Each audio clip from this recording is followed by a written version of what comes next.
They're passing by the corridor and calls out the person's name. Hey, Rehan, I heard about your mom. How's everything going? It's like, what? What? No, and yeah, for sure. So how they receive it is another thing.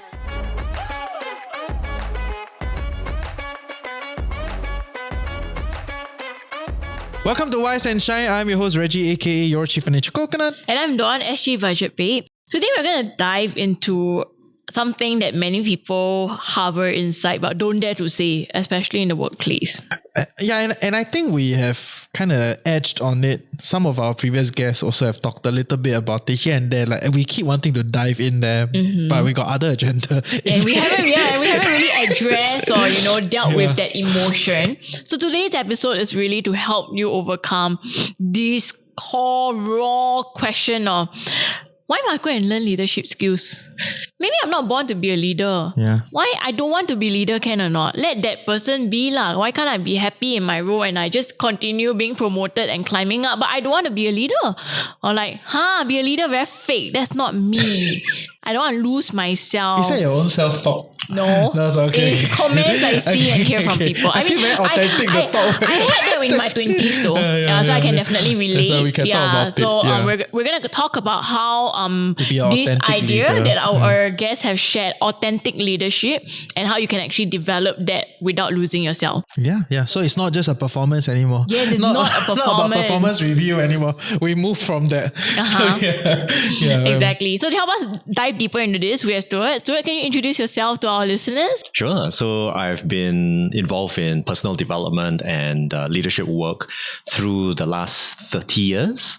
It's been 30?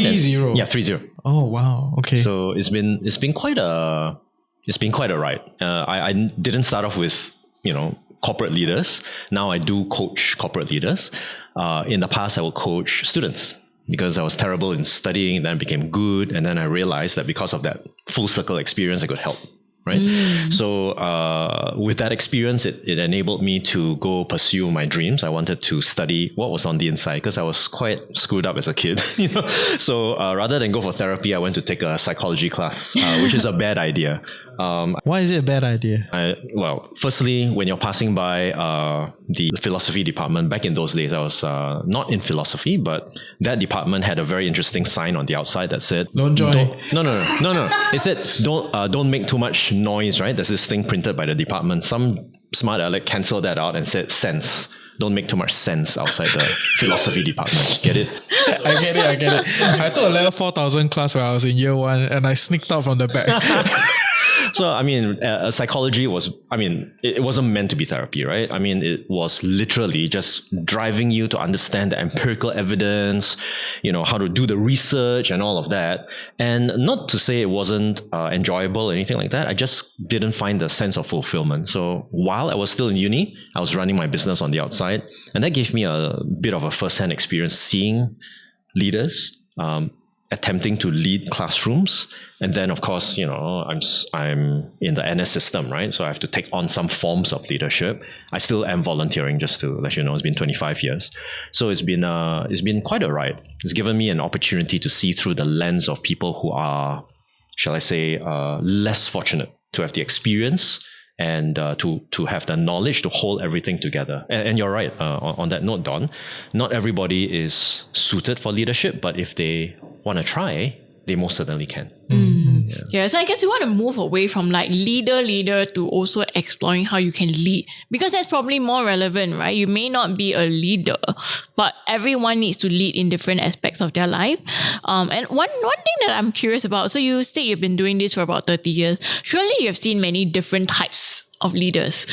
Many people have this image that a leader is alpha. Last time male, but now got females also. Yeah. But a lot very of the scary. females, The female even more alpha than the male. It's very scary. Right? There's like male, like female leaders. Then there's also like so extroverted, dare to speak out, very opportunistic, knows how to grab opportunity, knows how to talk well, say the right things. But that's not always true, is it? Can you name some examples or describe images of certain leaders that did not fit this mold? Yeah, it's very common because of maybe societal norms or things like that, or maybe a father figure. I've always found that people's idea of leadership usually goes back to how their parental figures were. So if you've got a more a sweet parenting style, right, and then you're very caring and very nurturing, chances are you end up Suddenly that I way. feel so jealous. Sweet parent 我也要我都没有 I struggle to think of a sweet leader. Like, how does that even look like? That sounds so that's- amazing. And absolutely, there are, and I've seen some people at the higher CHRO levels who are exactly like that, right? They're very nurturing. They love people. They bring people together. When they're down, they're a shoulder to cry on. That is unfortunately not the mold of leadership that we see, because if you take a look at like you were talking about the alphas, right? They're the ones that they can close sales, they can make mega $100 million contracts like that, right? And it's people are impressed by that because it keeps you alive. They are responsible for your paycheck, and yet at the same time, you can tell that there are some of those who can make billions of dollars who have created massive problems for the entire world. Right? Take a look at the Lehman Brothers incident, right? Lots of money, sort of, right? But not quite. And then the question is, what's the ethics behind that? How are you playing with the system? Right? So when you're playing with the system, it creates this facade. Whereas what we're really talking about is going on the inside and leading from the inside out rather than from the outside in, right? So yeah, sure, I got a Lamborghini, but how do you know that I didn't just rent it from the guy next door? So it's like, I'm not trying to be like, 就是你啊, right? Fake guru. Say it's all about the fake gurus. I know some gurus who actually do have them, and the good news is that for those who are sort of like behind the scenes, they also have their own leadership style that enabled them to do what they do, right? And where do I see different categories, right? You got the sweet style, and then is there some other style? What I found is that after seeing a lot of global leaders as well as military leaders, on that note, Got sweet military leaders. Ayo. Wow, these are really pushing the description. Wow. Sweet military. Man, 就是你啦, talk about you. But you see, that's not necessarily the case. I think what the question behind how does a person nurture, right? Of course, you wouldn't, bring a baby bottle or a pacifier to the armed forces. What you will bring is a certain kind of presence that allows psychological safety, right? People to speak up, people to voice their ideas, even though it sounds like something that's really random, but then what was the intention that came from that, right? Was it embetterment, or was it like embetterment of the group and the team? Or was it just something to show off, right? Then, the discerning leader will be able to identify. So I've had very direct, very tough leaders who are also very nurturing. I know that sounds a bit like an oxymoron, but in my good old days when I was a little bit more egotistical and not so open to concepts of leadership, I've had leaders who've come up to me and told me, look, this is not acceptable. Your behavior is not acceptable. You need to make amends. Here's the punishment meted out for you, and let's talk after that. Right? So they keep the doors open, right? They don't go after you. They go after your behavior. And that's a completely different thing altogether, right? Deep down inside, the nurturing leader is the one that's able to see the good in you and begin to try to bring that out, right? In whatever form. I mean, I've had friends whose form teachers look at them, so mischievous, and then turn them into the class leader, and then suddenly everything changed for them. And that's not new. That's because you can see something within them in order to draw that out. And I think for better or for worse, the more aggressive leaders are the ones who are looking to create results on the outside. The more nurturing leaders are trying to create results on the inside because they know that people matter.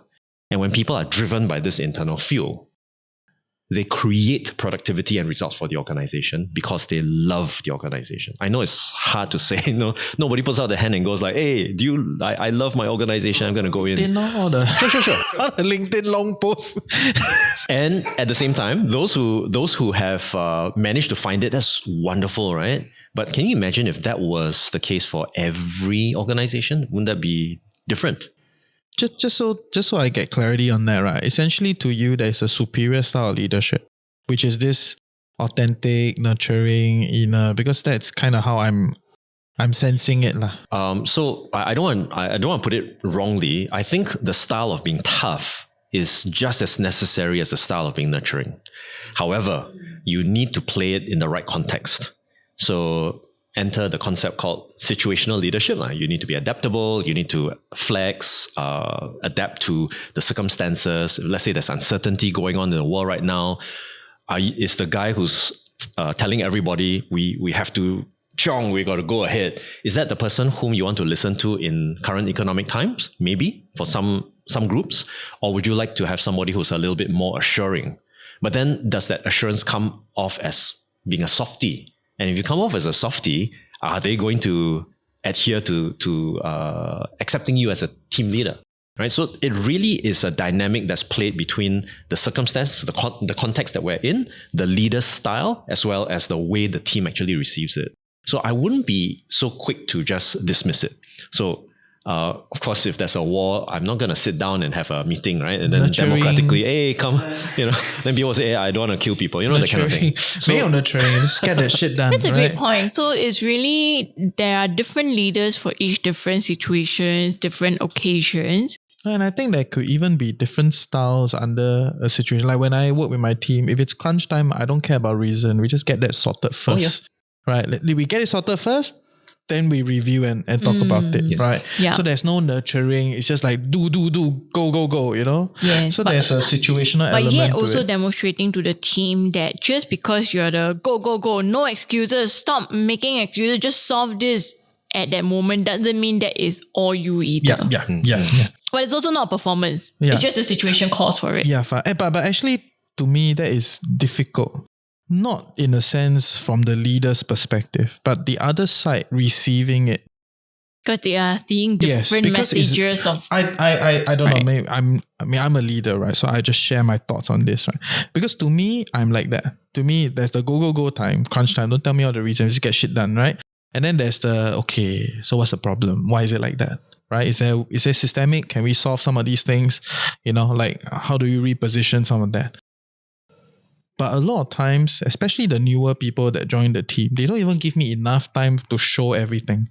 And they receive, the first thing that they receive, if the sway part is they onboard during crunch time, that's the most sway part. To them, it's like, wow, this person is an asshole, man. Right? And they accept, because that is the data set that they have at that point in time, they just use that as judge you already, as a leader. You know what I'm saying? Yeah. Right. So, yeah, is there a way out on this? Yeah, you mentioned onboarding, right? So the truth behind onboarding is that it needs to be structured in a manner that enables the full facets of the leadership and the relationship to blossom. So it's like planting the seed on fertile ground. So if you're in crunch time and you're hired, a couple of things come to mind. How were they hired in the first place? Surely there must have been some expectations set prior to even coming on board. Then once they come on board, what are the checklist of items that they need to have as hygiene factors, and also the key meetings with their leader? So a lot of the time, we tend to miss that out and we tend to put that aside. Simple case in point, I was working with a group of new NS men who came into my unit. So just trying to talk to them, we made arrangements, sat down with them over lunch, and they felt much more comfortable coming in to the actual ICT just barely a month ahead of time. So I believe that there are ways to plan for it and to be able to be aware of the needs of the individual. So to the note on how do we actually balance it up? Like, for example, do they see us as being too harsh? Do they see us as being too fluffy, too flaky, or just sitting at the back doing nothing? There is a process of feedback and setting expectations. This is something that I call the 6 leadership conversations that all leaders need to have. You need to build connection. You need to set expectation. You need to give feedback and receive feedback also. You need to develop people. You need to influence and persuade people. And you need to be able to heal and manage conflict. So these 6 key conversations need to be part and parcel of, you can be sitting down at a tea break or going out for dinner and drinks, and you can have these conversations. right? Unfortunately, most of them fall under which one? The set expectations one. I expect you to do this, do this, do this, do this, do this. Feedback is how come you didn't do this? So a very unique approach that I've seen, and a very practical thing that good leaders actually do is this. They go up and say, what can I do for you? Here's what I offer you first. Here are 10 things that I can do for you. Is there anything else that you need from me? That's the first thing they do. Second thing they do is then ask them, what is the team members' contribution? What would you like to do? Right? What can you do? Okay, and then and only then, the leader will calibrate to it and say, okay, this is what else I would like from you. Can you do it? Or if you cannot do it, then I may have to find somebody else to do it. Right? So it's all a question of the way we bring this up and lay the cards on the table. And the reason why this is so important is because, firstly, I can only give my best from my strengths. I can only give so much from my limitations, right? So I'm not an accountant by any stretch of the imagination. This income tax season was terrible for me, okay? So, every income tax season is terrible. I hate it by years anyway. So, I mean, of course, accountants to them, they play at the thing that I have to work hard at. So we can actually do that by finding people who actually play at the things that we work hard at. And what's that? Where are they? How can we communicate with them? How can they open themselves up if they are in a tyrannical environment? It's going to be quite terrible. So one common thing that many leaders that's what I tend to wanted to ask outsource also. would be like things like the admin, the accounting, yeah. the minute task lah. But what if the leader or a team leader, a manager, some of you guys might manage more teams, anywhere between 1 to 10 people or even 15, right? What if their weakness is one of the 6 that you mentioned? So the 6 leadership conversations that I talked about, they are conversational skills. So it doesn't matter where you are at, you still need to learn how to have them. If Can you they are outsource that then? Like you talk about being able to communicate some of the difficult stuff, right? So let's say someone is just, oh, I'm really very bad at this, like, I'm very scared of how people view me and that their mindset. Can they outsource, hey Reggie, you're going to have this conversation, I don't want, and still be the leader? No, then I will become the leader. Because I Yeah, will, that's the thing. So because I they will, don't want. Then how? Is that a possible... Okay, so I share my view. I will eventually become the effective leader, even though the title is not mine. Mm-hmm. You will lose your job. Of course. Indirectly, maybe not directly, but The better person will step up and get the role. Because eventually everyone buy into me instead of whoever that passed me the rubbish lah, right? And then at some point, the person at the top will become ineffective, right? There's some element of that. I've seen, in Fortune 100 companies that I train for, there are quite a number of them who also lack some of these skill sets. But it's not as if they don't have it. It's just that it's imbalanced. Why? Because at a certain level, you're only managing. So managing means set expectations, give feedback. That's basically it, right? But then when you come to, how do I coach this person to become better? That's a completely different skill set. It takes sometimes decades to develop that, right? Exactly. How do So I become a before mentor? that gets developed, they outsource to someone else. So like the development piece is easier to just find a trainer like myself, run a workshop, and then they're done, But then in the longer run... smooth plug. but Very smooth. Well, yeah, It's okay. We all have to plug. We got to get things going. So for those who actually cannot do it because they're too busy, they have to be mindful that trends also catch up. So what happens when they don't learn to develop their people themselves? The other guy's already doing it. So now they leave. They go to the other side that actually does have this component where they can feel safer, they can feel that they can be at their best, and so on and so forth. We call it the employer branding or the employee value proposition. So unfortunately, I don't think it's no longer an option. Good leaders need to be good as across those 6 conversations as best and as quickly as they can. The good news is that the bar is actually not very high. it's not very high, to be honest, right? You just sit down and say, hey, how's things going? How are you feeling today? How hard is I that? feel like giving you a hug because the bar is really not very high. It really isn't. It's a lot not of very people are high. really very bad at it. So I was reading this book by the Society of Industrial and Organizational Psychologists, because I'm an IO psych. And the title of the book is Overcoming Bad Bosses. Right. And it's a really thick tome of all the mistakes that bad bosses make. And one of it is not having regular conversations. I mean, it's like, do this, do that. And then it's just task oriented, right? Why? Because they're aiming for the outside. Rather than nowadays when, this one Fortune 100 company that I worked with, this manager literally, especially post-COVID, a lot of changes also, just as bad as pre-COVID. So post-COVID is like, mind space wasn't there. She detected it and she said, you look like you're having a hard time. Talk to me. What's going on? We need to accomplish this result, right?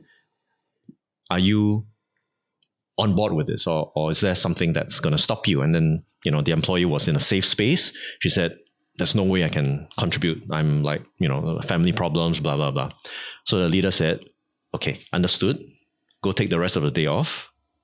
Get yourself centered. Let's have a conversation tomorrow. Let's see how we can have whatever limits that we have due to your current situation plugged by the rest of the team. Right? And we'll bring the team together. So on one hand, very goal and mission oriented, because you need to settle that project. But then if I burn you out, right, and I'm a contributor, in fact, you're already burning, I add fuel to the fire, right? Then you're not going to want to work for me anymore, right? Because you know that I was the one who either lit the match or poured fuel on the fire. And I think these days, stronger leaders are cognizant of the fact that humans have emotions. The unfortunate truth is that in the past, you're just a resource piece, right? You're just a gear in a big machinery. So the conversation of how are you doing? Really, how are you doing? And being able to hold the space, because a lot of people are afraid of the emotional backlash. It's like, oh, this happened to me. That okay, when they like freak out, right? Exactly. Yeah. Some leaders I can can of imagine worms don't want to even open that can, right? So these days, it's like, if they're not grounded, they learn how to get grounded. If they're able to work with the employee, and nowadays they got employee assistance programs, they notice that the employee breaks down, they just say, it's okay, I'm here. And we also have an EAP. Feel free to tap on the resources because it's available for you. You're not alone, right? So it's not too difficult, right? What might be difficult is when people are so afraid that they think it is the employee acting out or pulling a fast one on them, thinking that it's just negative intent. But actually, all of us are human. We all have these kinds of emotions. So is there somebody who can be there to at least back me up, or even better, support me when I'm going through this? Because I can tell you this, right? Am I most vulnerable when people help me together? Whenever they have a problem, I'll be the first one on the line. Right? So it's about loyalty. It's also about well-being. It's also about knowing that someone actually cares for you, right? Not necessarily like a mother or anything like that, but they care enough to pay attention to you, right? That they say sharing is caring, but sharing information is just as important. I share information. I know how you are right now. There's something going on with you. Talk to me. Personally, right, I have a high touch environment. That means I got multiple people that I have to manage because it's a small team. Yes. Right. You don't have like support system, all that, right?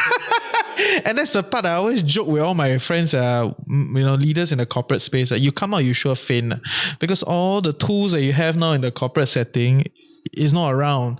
And a lot of them think like, oh, I was a senior leader in a big firm. Why can't I do a startup? I was like, you're bound to die, right?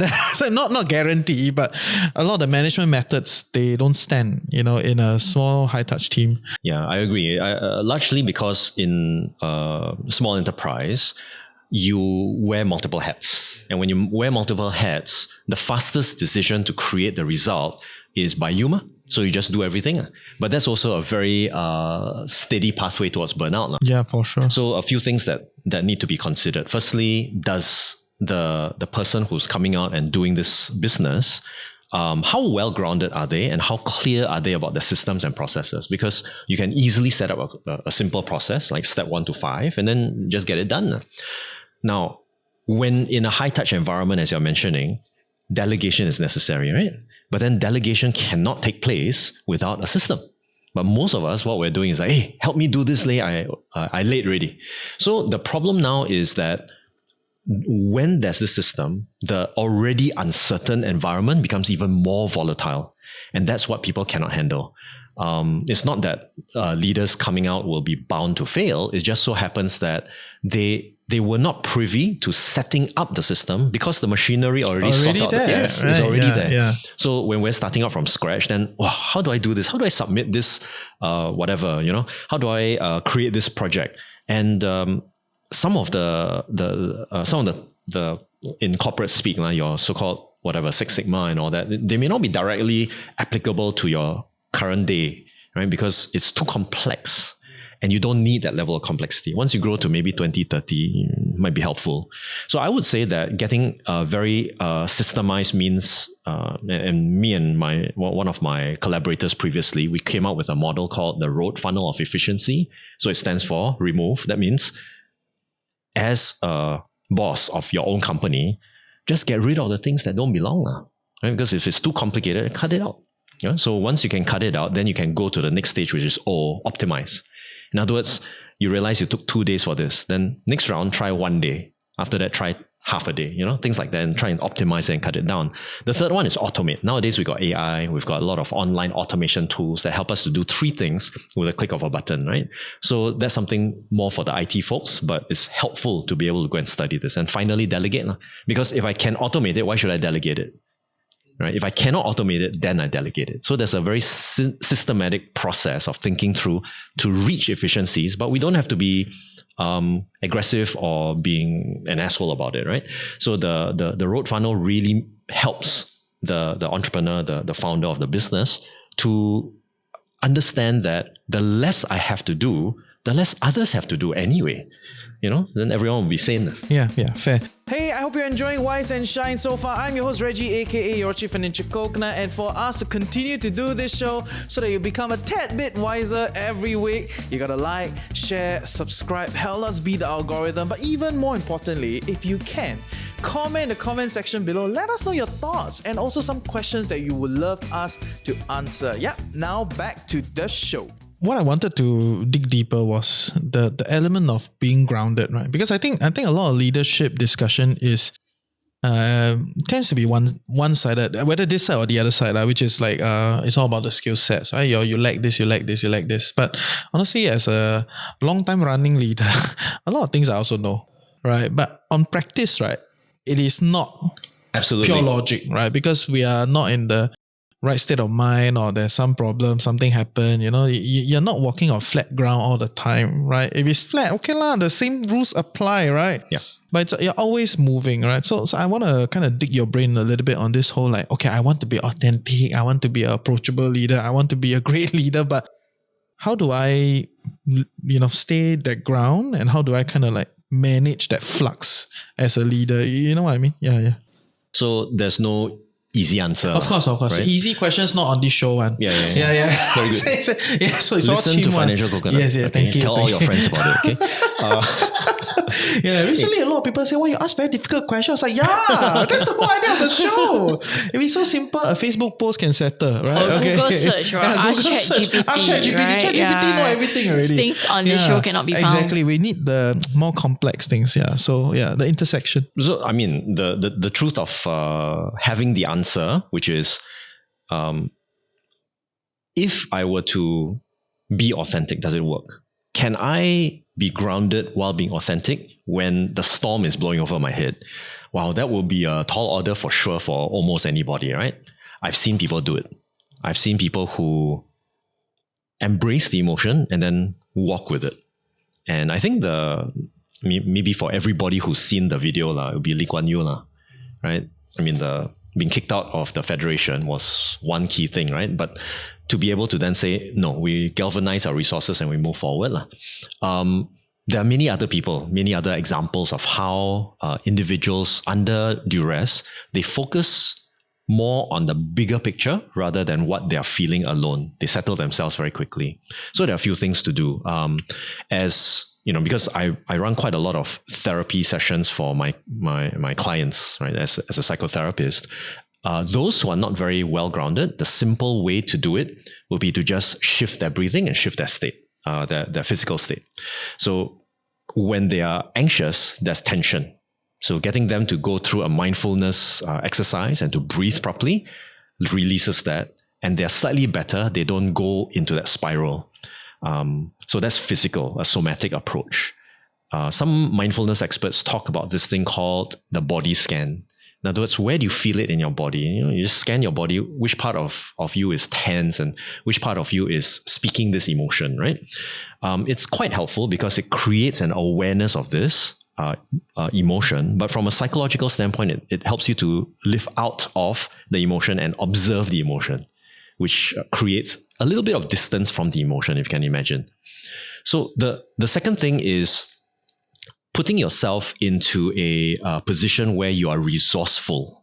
So there's a condition that a lot of people think, I must have this money in order to do X, or I must have the authority to do Y.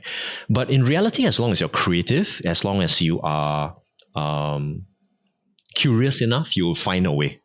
So the resources that are already within us are sometimes not tapped. For example, there must have been times where under a terrible storm, you found a solution and then you worked with it and then you got out of it.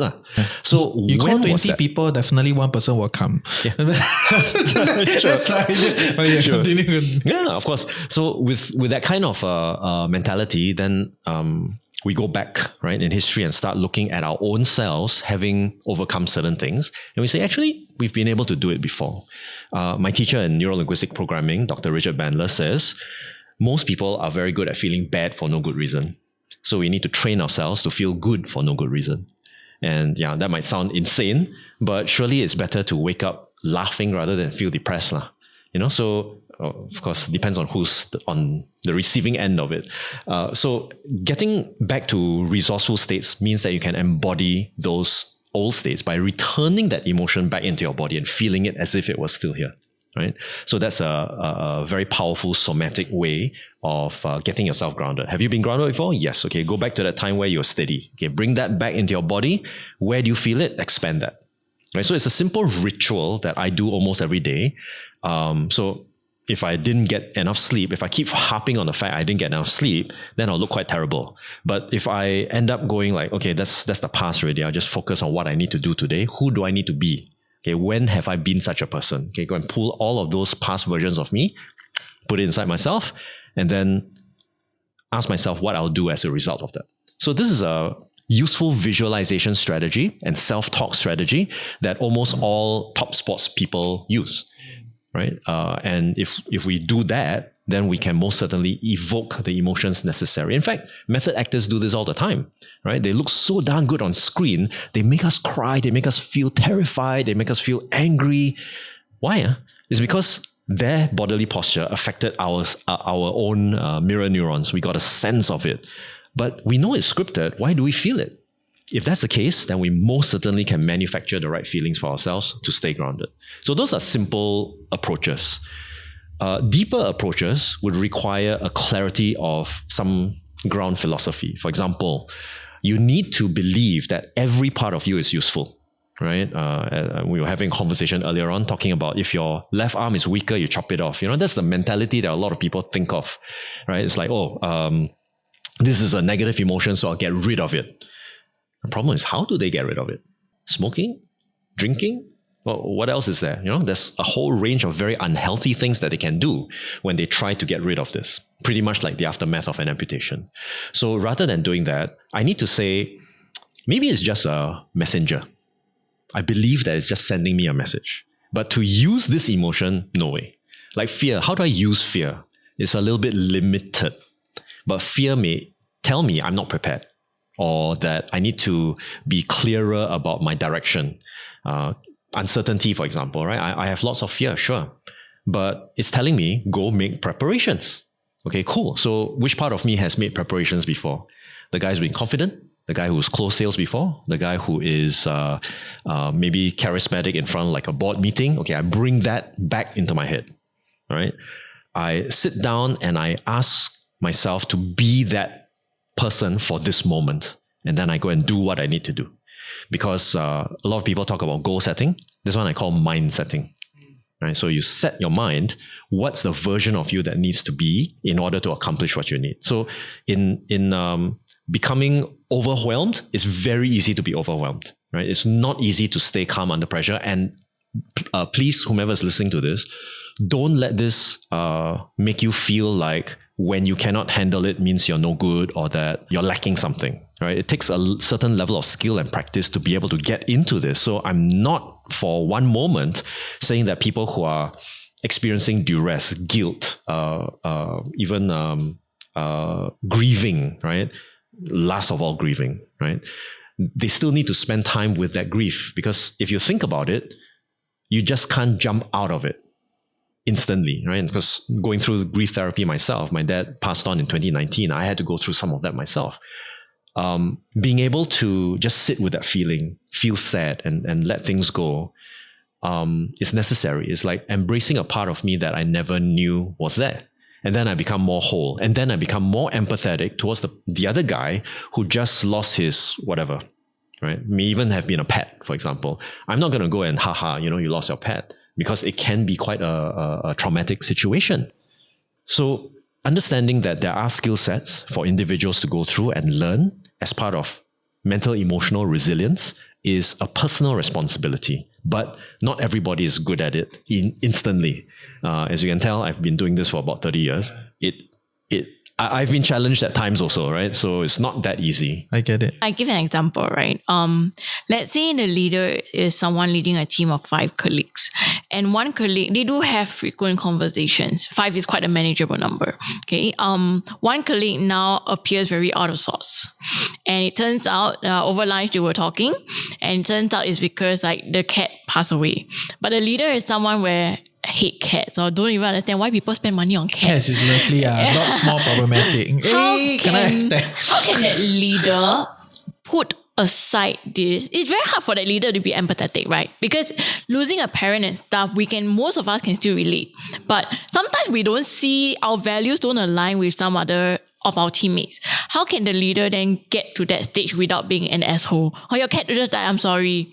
I can sense you don't really mean it, but okay. Honestly, that's why I feel that there is some value with age, right? Because it's not a definite, say you're older, that means you're a better leader, but there is a base principle where you're older, that means you got more experience. You've been through more things. You've seen more things, okay? Whether you then derive leadership capabilities through that more experience that you have, that's a different level. It's a different process. It's not say, means better leader, right? But I think it does come with a little bit. It does. But for someone who doesn't yet have that experience, right? How can they communicate? Because again, communication and empathy is something you learn over time. You learn through books, self-development, and there are many ways of learning, right? But for someone who's now stuck in that situation and you're the team leader, you got to do something about that, but you don't want to appear as very superficial. Yeah, I'm sorry, you don't really mean it. That kind. How can that team leader manage these kind of situations? So personal. Because I can imagine it happening with quite a lot of people, right? A lot of mid-management have this problem. Example. So let's say the team manager is Gen X, Gen Y. And they cannot relate. What do you mean a mental wealth break? Right? I learned that term for the first time on the episode. Right? They cannot relate, but the teammate really needs it. How can they communicate and handle that moment? Because it's not like, hey, you wait, I go and ask ChatGPT how to handle. I come back to you with my leader response. Okay, I take a jab at that. I take a jab at that. So I feel like your lack of understanding of that particular situation is tied to the language that you get. Mm-hmm. Right, so you may not understand the situation because you don't understand the lingua franca of that situation. That means like, cat died, then but what I will do is I will ask them, can you expound a little bit, like what is going on here, right? So then they will share, so how does it feel that, like your cat died, right? And then it can eventually lead to a language where you get it. Yeah, it could lead to a language where it's like losing a best friend. Now you get it, right? It's like losing a best friend. So you use an analogy to then bridge that. So this is what it means, like that. Then it's easier to get the situation, but it's built on the baseline that you want to get the situation. So it's the curiosity. Yeah. So you must first want it lah. If you don't want it, then whatever a person says is whatever a person says. Just get your shit done. That's it, right? And there are situations that render that as a requirement. But in a 5-man team cell, if it's not peak time, one person is down, everyone else willing to spread the work, you can give a bit more space to this person, and then you try to understand what's going on. I'm going to push that even further. Yeah. You don't have that space. It's crunch time and it's happening. Everyone needs to perform. The team member is now giving you a legit reason to that person, but as a team leader, maybe you cannot relate for some reasons. How can that team leader overcome their own biasness, their own perception, and be there for that teammate even when everything else is collapsing? Yeah, so this is a very important question to bridge the difference between soft empathy and tough empathy, right? Explain more. We all have mission critical tasks that need to be done. If we don't do it, it disappoints a customer. The whole ship is down. It's not even about you, right? Yeah. So it's necessary for us to be grounded in that. Now, if you're working well and you form the foundations of the team well, then it's easy to have a conversation like, okay, I know you're going through a tough time, right? We're here for you. Let me know when it really gets overwhelming. Please take a break. For now, this is what we need to accomplish. I really need you on board because if I lose you, it's going to be terrible for us and we can't do without you. It's a different vernacular. You don't go like, hey, why you like that lah? Hey, you sabo us, that kind of thing. It's not, it's a way of saying we need you. And there are obvious reasons why we need you. You have this kind of skill capability and you are valued. Okay, that will be different. So being tough doesn't mean that you have to be harsh, right? You just need to be tough. As you mentioned, in almost any kind of situation, if it's a new situation where we've got to weather the storm, then the remaining 4 got to kind of like, okay, what do we need to accomplish? When was the last time I was able to handle something tough? Bring that into my body. Okay, let's go. Yeah. So to me, that is a situation of shoring up what is certain, rather than working on what is uncertain. Right? I wrote quite a long LinkedIn post on this and it went viral for some reason. Right? And it's built on this idea that a lot of newer leaders, when they get into a situation of uncertainty, they keep looking at what is uncertain, right? And the truth of the matter is nothing will change, if you keep looking at what is uncertain. So in this situation where there's a 5-man cell, one person is like bonkers, right? Cannot work already. Then focus on what? Focus on the other 4. Right, I will focus on the other 4. I will try to manage this thing because there's long-term repercussion if you don't manage it, right? But at the crunch time, I will talk to the other 4. Can you jiapan? Can you jiapan? Can you jiapan? Of course, you don't say you will kind of work through based on the language that they get, because everybody has different language. It's not about what you say, it's about what they receive, right? So I will, based on what works to them, I will talk to them about it. And then you shore that certainty up.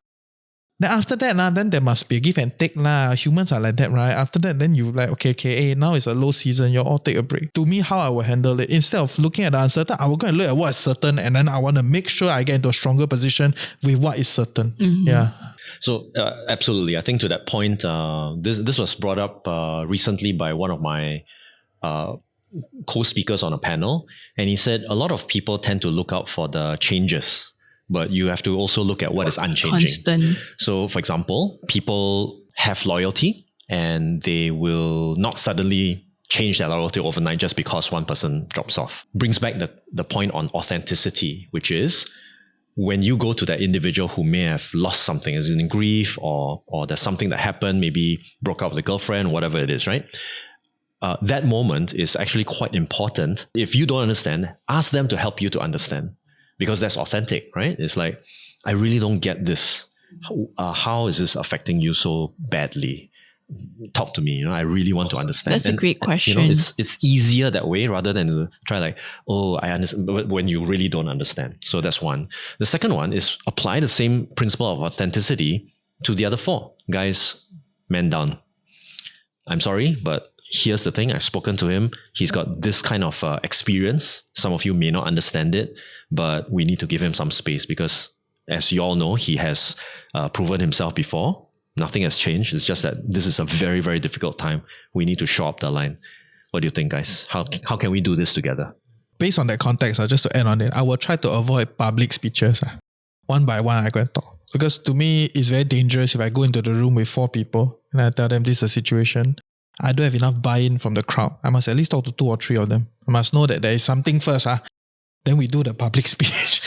It's all about managing, because this is a reality of how managing works. Right? You want to go in with high certainty. So it's just to add on to that. I love that script. So actually, and beyond just a script, what you have embodied in the entire, all the different examples you've given, is the fact that many leaders don't seek that understanding. I think many leaders, they get very caught up in the day-to-day tasks, the mission critical stuff, right? And they lose that chance to connect with their team until when the situation calls for it, it's too late because they didn't have that goodwill and the relationship built up got nothing prior. to burn. Yeah, so there's no one to help them understand, and then they are too arrogant to have to say something like that. Help me understand so I can help you. They take it that I think I understand. I will just roll with my understanding, and they impose that on the team members, and that's where the disconnect happened. So it's a great reminder actually that as leaders, we should always be curious, genuinely curious and caring about the team. Whether that's, okay, so I can imagine 5, 7, 10, still manageable. What about leaders who have to manage hundreds? Usually then there's a structure. There are many, then like you get like maybe this one to handle this Then there's 10 a different and set all. of skill sets. There's Correct, policy correct. setting, managing managers. It's a bit different. Correct. Yeah. So let's put it in a structural context, right? Let's say the CEO, the ultimate head, okay, and he has many department heads to help each team. And then in each team, you have different team leaders to help each individual as well. One person right at the bottom is now the man down. When should that CEO come down and talk to that guy, and when should he not? Wow, this one is a tough one. I don't think there's a Yeah, hard and fast rule to Yeah, that. I don't think lah. there's... So What are some guiding principles then that people can reference? Okay, not say CEO lah. CEO will not know what's happening. Okay, maybe GM lah, GM. Okay, so let's just say 2, 3 layer on top. Okay, I try not to go down. I try my very best not to go down. Because to me, once I go down, I sidestep the person. It affects their credibility to lead the guys below them. So when I go down, right, I better be conscious of this situation lah. That means I want to sidestep. I literally want to. Because I know friends who run bigger teams, right? And that is how they think. You know, if I really go down, I'm delegitimizing the middle management. I want to pull deep. It's more of not sidestepping, but doing it together. So the manager owns that problem, right? What occasions does the head a few layers up come down and help to sayang a bit and reassure that person, make them really feel that sense? Because sometimes it does help if you're a small fry. Yeah. But the leader on top genuinely cares for you. And you're like, it's not just my manager. They really care. It's a know. culture I thing. did something. So my management, my middle management tell me about this person at the bottom. Right? So I'm doing this. Oh, very good. So I went to send a DM. Hey, by the way, I heard from so-and-so that you're doing a great job. You know, keep it up. Yeah, something like that. It's very simple. I screenshot the whole thing. I send back to so-and-so. So by the way, I talked to the other person and I said what you said. Yeah, so you can don't want to have a... Yeah, that's great Don't make them practice. feel like, hey, why you sideline me? You know, because Yeah. I know what they are trying to achieve. We have regular meetings from a management perspective. And he or she wants to touch the lower level to make sure it works, then you go in, support a bit, tell them, you know, hey, I already help you say good words. You're empowering the mid-management to handle the bottom, right? So that's, I mean, from a very basic level, that's what I do. That's a lah. positive one. Yeah. Okay, I like to be the devil advocate and give you guys very difficult situation to deal with, right? Helps also that Come I'm to not the show lah. I'm not the Uh-huh. MD Yeah, or the yeah. CEO, so I can Yeah, throw all yeah, this yes. difficult stuff. Difficult show. So like for example, in today's context, the tech retrenchments. The manager would have had that conversation, the HR would have had that conversation. How to be an authentic leader in an asshole situation. when does the MD or the GM or the CEO come in? We see like, you know, Microsoft and all the big organizations, they just send out one public message. That one PR branding, we all get it. You don't genuinely care. It's just PR. Someone probably wrote that script for you. But in a smaller organization, let's say a SME and MNC, when is it beneficial for that leader a few levels up to come down and talk to that person? yeah, I go with Maslow's hierarchy of needs lah. If they're hitting at like, oh, I don't have Wi-Fi, of course, that's something that somebody else can solve, right? But what's the assurance that the leader has in his presence that solves an emotional problem. Yeah. So this It's question like of going what's to the presence. front line of the war. Yeah. There must be a reason why you're here. Yes, Yeah, right. yeah. So if it's, let's say this person broke his leg because he was doing a delivery on behalf of the company, then someone at the top better be there, right? Because he was doing his job, right? If let's say this person was had just also a contributor, but just lost his parents in an accident or due to disease or whatever, it doesn't harm that the CEO or someone at the top is available to at least pay their respects, right? Because it's related. The reason why their son is here working for me and producing is because of you guys. So it goes probably beyond that way of thinking. And situationally, it's very easy to say who should go under what situation, and you build this decision matrix. But it's not like that. It starts way, way, way before. Like the moment the person steps foot in the company, that you shook this person's hand and you got to know them, even if it's like in passing, oh, I remember you. The most intimidating but the most surprising leadership tactic that I've heard so far is the CEO knows everybody by name. And they're passing by the corridor and calls out the person's name. Hey, Rehan, I heard about your mom. How's everything going? It's like, why would you care? What? What?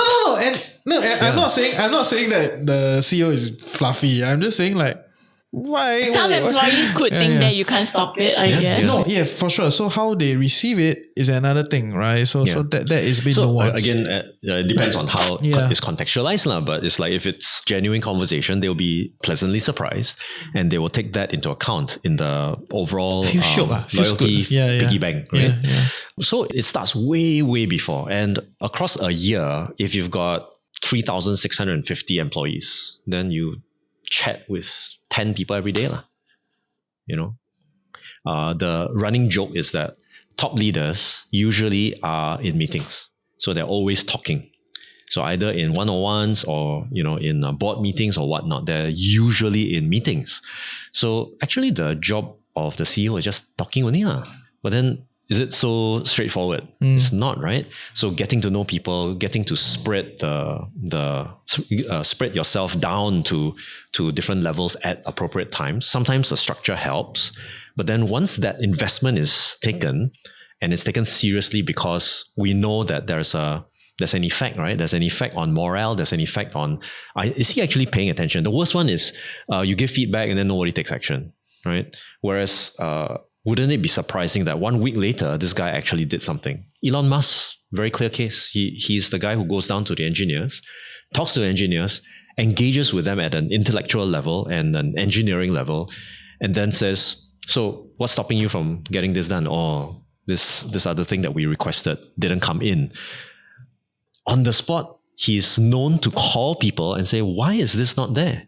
Okay, double the number of servers now. And it happens.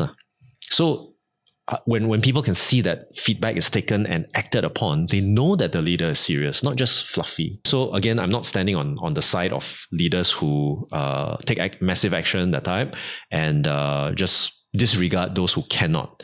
There are reasons why some top leaders cannot do it. There's too many things. Hands are tied. Hands are tied, that's one. They can try, right? They can try. But another thing is that they don't have enough mind space. So when your brain is occupied by 1,001 things and you're not, you're trying to hold up the entire organization, that's probably the worst space to be in. Nobody to make you feel like you're supported. How can you support other people? Right? You are doubting yourself. How can you believe in other people? It's a little bit of a conundrum there. So in knowing how to ground oneself, that is a practice. Being able to build the allyship and the alliance internally so that others can make you stronger is also probably one of the most important ingredients for leadership. I mean, why is it then that one leader is in one organization massively successful, goes over to another organization, completely crumbles, right? Because of the culture of the organization. That's why they all bring their own guys. Yeah, they have to. They understand. Because you need allies to make it work, right? So yeah. That's a great reminder. So guys, you see the more that you thought of leadership. I think that's really changing. In this new world, this is the model of leadership that will work, being really authentic, being yourself, not faking it, genuinely caring about people, whether it's 1 or 3,000 or 500. And I like what you said. It's really about all that little things you do before the crunch time, before the crisis happen. And that's when what you do in that crunch time, people can then disassociate. No, Reggie's not being an asshole lah. Actually, he very nice one, but because the situation calls for it now, so Don't he's say doing one, it. I say one. Say. No, but it's the same thing with savings, emergency fund. It's the same idea. Exactly. It's right? building up, You must right? build it That when the sun bank is up, of right? deposits. Yeah, and don't wait until the rain. Then you ask me, is raining how? I said, rain la, rain la. You just float through this rain first, then we talk about what's next. Yeah, Right? So, but that's yeah. very dangerous for lots of people to fall into because we're always so caught up in our busy lives, just doing tasks and finishing it. We forget to think about all these little things that really make us better leaders. Like it's limited bandwidth, right? Which is why this is another discussion. A lot of leaders got very bad social life because of the limited bandwidth. We are all humans, right? We have only so much time and bandwidth. So if you want to do well in some things, some other things have to go, right? So there is some reality to that is rarely discussed. The reality is a lot of them got a lot of struggles lah. But that's a different discussion. That's a different discussion. So yeah, awesome. Okay, well, thank you so much for sharing that with us, Stuart. So guys, this is your reminder. Go talk to your people. Whether you're leading just 1 person, 5 people, 10 people, 1,000. Remember to have those conversations. Make hay while the sun shines so you can draw from it later on during crises. And if you have any other questions about leadership or you want to hear from Stuart, where can they find you? Well, they can head down to stuarttan.com and we'll strike up a conversation there. Nice. There you have it. Thank Thank you. you.